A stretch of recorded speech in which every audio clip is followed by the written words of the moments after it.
Hello everyone and welcome back to another video of Fundamentals of Management. I am Dr. Neeta Vaidande, Associate Professor in the Department of Commerce at Bhopal School of Social Sciences. Before we move on to our video, let us have a look over the topics we covered in the first session. In the previous video, we covered the basics of management, that is, characteristics, importance and fundamentals of management. We also discussed about various roles performed by the managers and skills required by the managers at different levels of management. In this video, we are going to understand the changing role of managers in today's competitive business world, development of managerial thoughts, difference between administration and management, and further we are going to discuss about management by objectives, management by exception and social responsibility of management.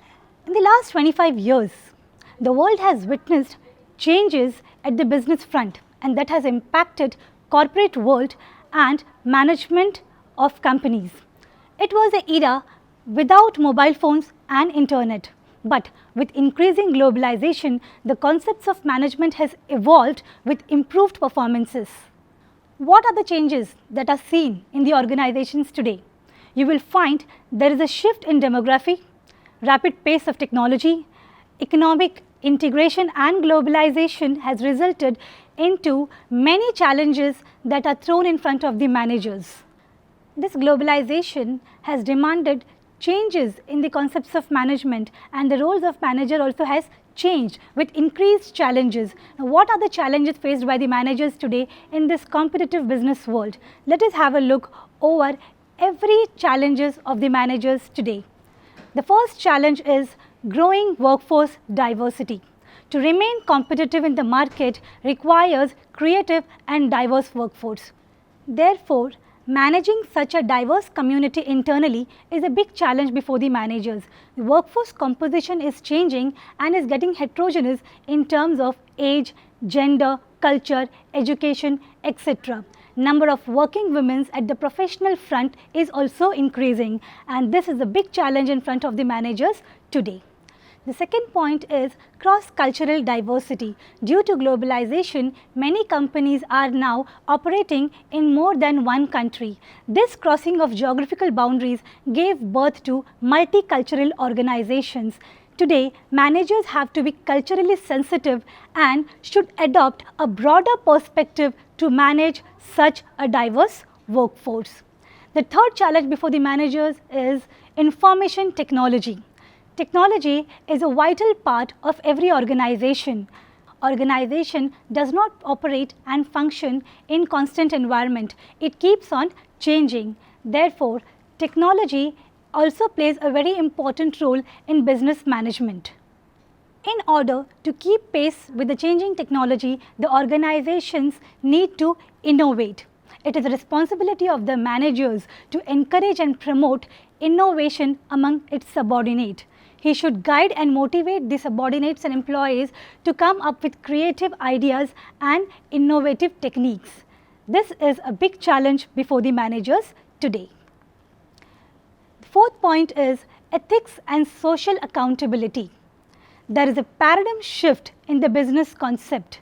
The business has changed from production centered to societal centered and today it believes in holistic approach. Therefore, the managers need to be aware of differences in the value, behaviors and expectations of stakeholders of the organization. Now, we are going to discuss about development of managerial thoughts. Development of managerial thoughts are classified into 4 categories: management in ancient civilization, management during medieval period, management during industrial revolution, and period of systematized management. Management is not a recent phenomena. The existence of management is traced back since ancient civilization. Sumerian was the oldest civilization around 4000 BC. In that period, the priest used to collect taxes and record the transactions on clay tablets. In this way, they used to manage their estate. Management in the medieval period. This period was witnessed between 500 to 1500 AD. The first 400 years of this period is known as Dark Ages. This is called as Dark Ages because very little contribution was made to management during this period. The third period is management during Industrial Revolution. Industrial Revolution began around late 1700 to early 1800, somewhere around 1750s. It resulted in the growth of industries and accelerated production system. During this period, factory system of production came into existence, which resulted into research and studies in the field of management. Fourth period is period of systematized management. In this period, various concepts of management came into picture. Period of systematized management is further classified into four: era of scientific management, era of administrative management, era of behavioral sciences, and era of modern and new approaches to management. Scientific management. Scientific management was given by Frederick Winslow Taylor. Taylor's management is known as scientific because his management concept and principles were based on research and experimentation. He emphasized on productivity and production through reduced time and increasing efficiency. He also gave certain principles like wage incentives, job specialization, equal division of responsibility, etc. The next period was era of administrative management. Administrative management was propounded by Henry Fayol. Henry Fayol is also called as a father of modern management. He gave 14 principles on management. He emphasized more on administration rather than scientific research and productivity. Taylor's principles of management are based on research and experimentation and are applied in factories and specialized organizations only, whereas Henry Fayol's principles of management are universally applicable. Taylor's principles of management has engineer's approach, whereas Henry Fayol's principles of management has manager's approach. The year 1920 and 1930s changed the line of management thoughts with the entry of behavioral scientists, psychologists and sociologists in the field of management. They considered the organization as a social system and realized the importance of human factor. Some renowned names who gave the behavioral sciences theory of motivation and management concepts were Elton Mayo, Mary Parker Follett, Abraham Maslow, etc. They contributed in the development of behavioral science thought. The next one is modern era of new approaches to management. From 1950 onwards, many new theories and approaches to management were contributed, such as quantitative approach, contingency approach, systems approach, etc. This significantly contributed in the development of management thoughts. Recently, in the year 1981, William Auchi came up with theory Z. It is a hybrid of both Japanese management practices and American management practices. Now, let us understand the difference between administration and management. American school of thought says that administration is higher than management and is a broad concept. They justified this by saying that administration frames objectives and policies of the organization and management executes and implements those plans and policies framed by the administration. On the contrary, British school of management thought had given another view.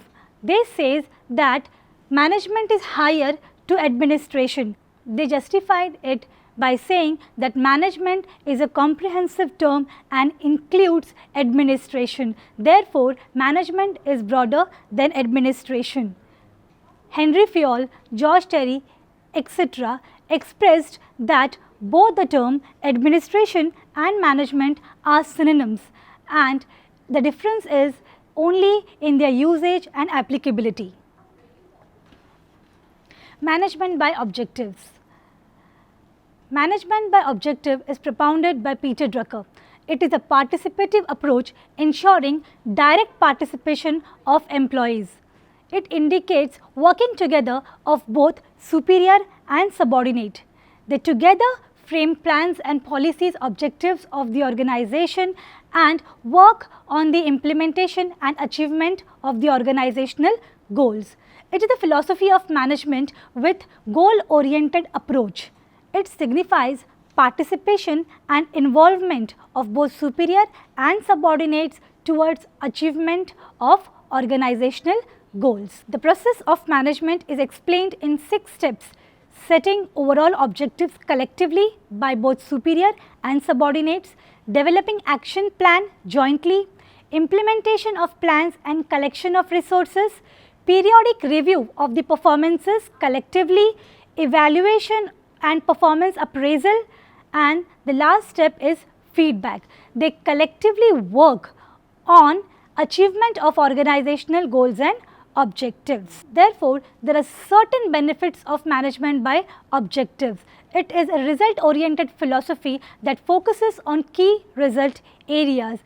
It is also effective due to participation of both superior and the subordinates. As they work collectively, they participate in an efficient manner, and there is a commitment from both superior and the subordinates. They are self-directed and self-controlled, which ultimately improves the performance of both individual employees and the organization. Now, the next one is MBE, management by exception. Here, the subordinates are performing, but there is no interference of the superior in the working of subordinates. Subordinates are expected to work and take decisions on their own. Superior should be allowed to interfere only in exceptional circumstances. MBE is based on certain assumptions like decentralization and delegation of authority. The superior delegates the authority to the subordinates in order to take decisions. As the superior does not intervene between the subordinates, it enhances the confidence level of the subordinates. It helps in laying down performance standards and also brings fixed tolerance limits. Now, let us move towards social responsibility of management. Now, let us move towards social responsibility of management. With the holistic approach, today's organization believes that they have a responsibility towards the society. When you talk about society, there are several stakeholders of the organization, which indicates employees, customers, government, and the overall environment. We can also classify the stakeholders into 2: internal stakeholders and external stakeholders.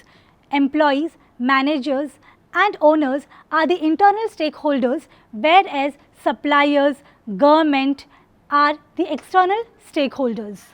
Therefore, the organizational management should understand that they have a responsibility towards the society. The management is responsible towards the employees by paying them fair wages and remuneration. They are responsible towards the customers by providing them with better quality goods and services at reasonable prices. The management is also responsible towards the government by paying the taxes on time, whereas today they have also understood the responsibility towards the environment. Therefore, the management should come up with the production of certain goods and services which should not harm the ecology and environment. With this, we wind up with the second session of Fundamentals of Management. Thank you.